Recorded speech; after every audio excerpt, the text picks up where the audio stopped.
Is it time for recess yet? I'm so glad you found time to join us here on the Child Care Director's Chair, where Erica Sacoccio shares her best practices that she's refined through her passion of directing childcare centers over the last 23 years. From parenting interaction, systems to save you time, money, and stress, to profitability. She shares it all from the Child Care Director's Chair. Welcome to the Child Care Director's Chair podcast. Today we're going to explore the vital role of male teachers in the early childhood education field. I'm your host, Erica Sacoccio, and I think that we need to start to talk about why child care centers should actively seek more male role models to work in their programs and how we can help increase diversity and inclusivity in the field. Male teachers play a critical role in early childhood education, yet they remain significantly underrepresented in the profession.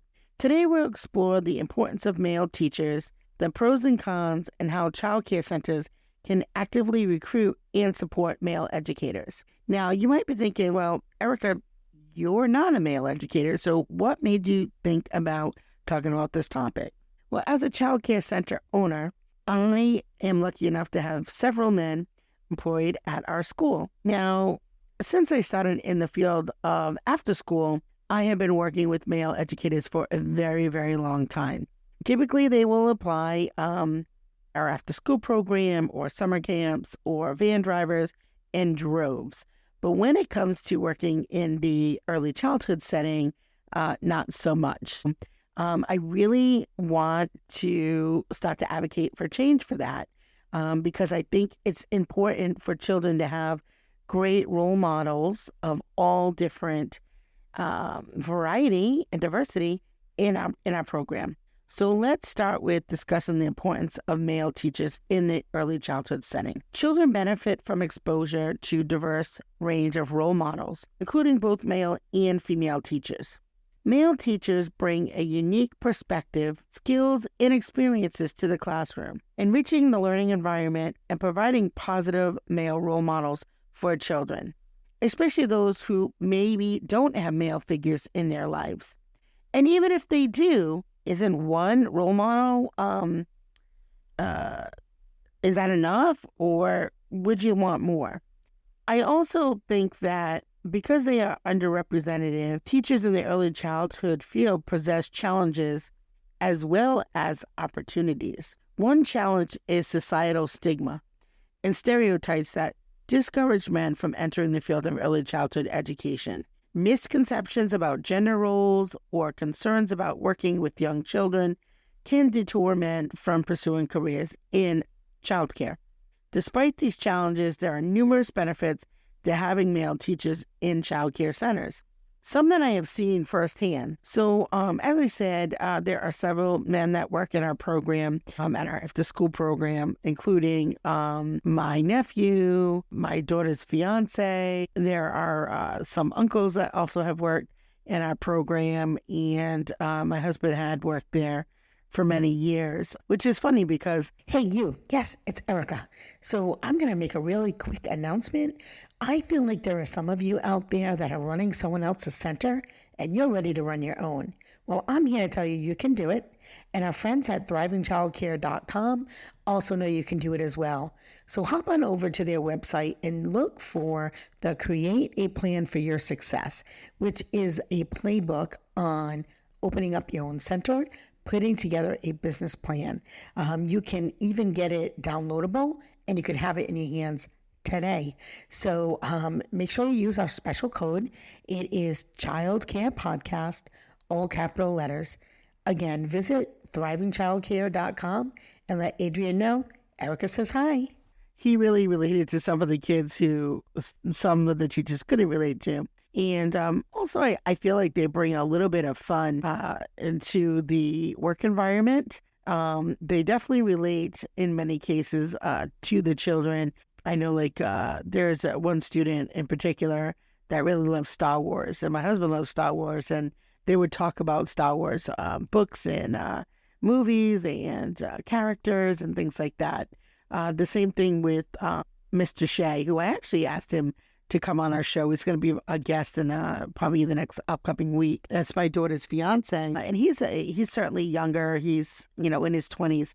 And he has so much fun and energy. The kids absolutely love him. They're actually sad when he calls out, they start looking for him. And when he walks into the center each morning, he's like the first one. They're like, Mr. Shea's here. They get so excited. He works in a preschool classroom. They get so excited when he comes into work. And not that the kids don't love their other teachers, because they certainly do. But there is just something about Mr. Shea that the kids really love. And it's kind of like he's like a bigger kid, if you will, especially on the playground. He loves to run around, and he's super engaging. I feel like, male teachers just bring a little something special. Not only, too, I think when you get a group, and I mean, no offense, ladies, but when you get a group or a building with 30 women in it, that can be taxing. So they really do have a way of breaking up a little bit of that female energy and adding a little bit of, I don't know, something different.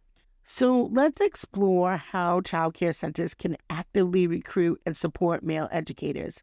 So to increase diversity and inclusivity in the workplace, child care centers can implement targeted recruitment strategies to attract male candidates.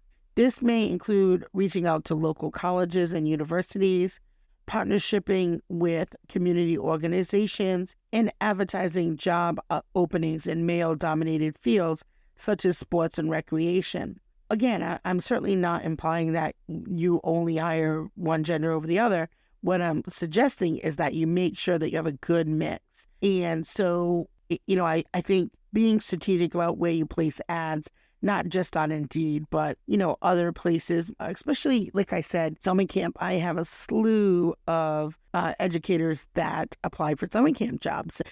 So offering positions not only in your before and after school or summer camp, but also year-round in your preschool programs. And once they are hired, it's essential to provide male teachers with the support and resources that they need to thrive in their roles.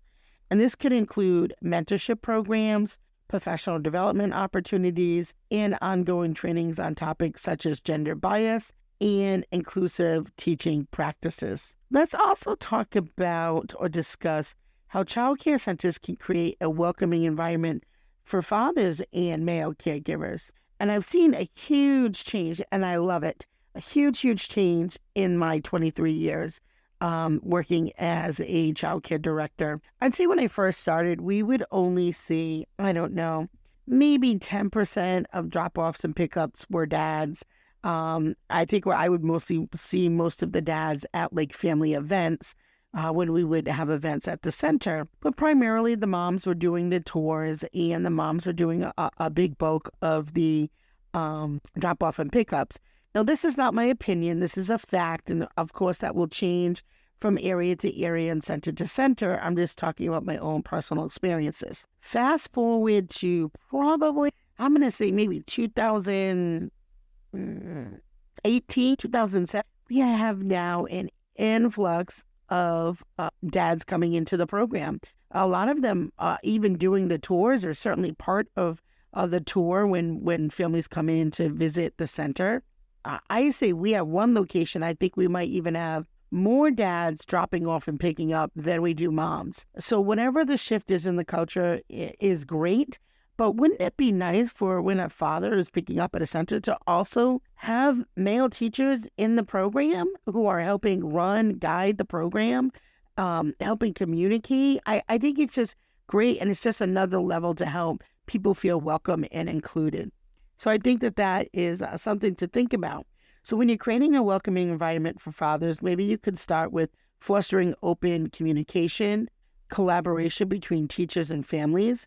And child care centers can even host events and activities specifically for fathers and male caregivers, such as a dad's night, a sports days, father-child reading clubs, and just anything that really will engage men in your program. And of course, you certainly, again, if there's somebody who wants to come into that program from a different gender, of course, you want to make everyone feel welcome.